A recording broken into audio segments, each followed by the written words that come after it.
Magandang araw mga mi. Nagluto ako ngayon ng merienda naming ginataang bilo-bilo. Ginataang tikoy pala. Sarap. May natanggap kasi akong 3 kahon na tikoy. Ayaw nang kainin dito sa bahay ang prito. Kaya naisipan kong ilahok ang tikoy sa aking ginataang halo-halo. At eto nga ang mga sangkap. Isang coco mama lang ang ginamit ko at saka 1/4 na asukal. Eto yung tikoy, nahiwa ko na yung mga sangkap.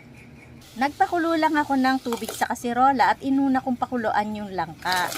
At nang maamoy na yung langka, nilagay ko na itong mga sangkap, pati itong tikoy.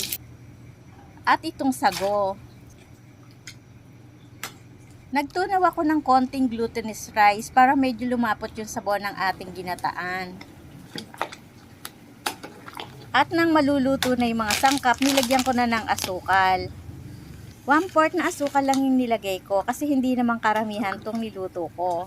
At sinunod ko na rin itong isang pack ng gata. Ang sarap nito mga mi. Pwede naman palang ipalit yung tikoy kung wala kayong glutinous rice.